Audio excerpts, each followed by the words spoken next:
देव लय परीक्षा बघतो महाराज. माय म्हणून कधी म्हणायचं नाही देवानं माझं वाटोळं केलं, कधीच नाही. देव कधीच कोपत नाही. माय महिषासुराचं मर्दन करावं, महिषासुराच्या मर्दनाला त्रिशूल फेकावा, आई भवानीनं त्रिशूल सोडावा, हृदयात येऊन महिषासुराच्या लागावा, महिषासुराच्या मुखातनं अलगद आई निघावं.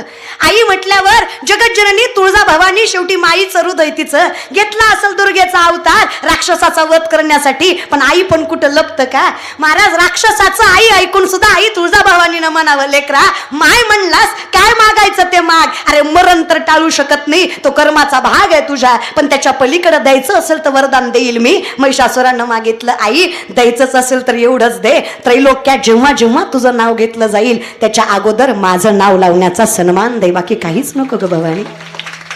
काय म्हणतो आपण तिला?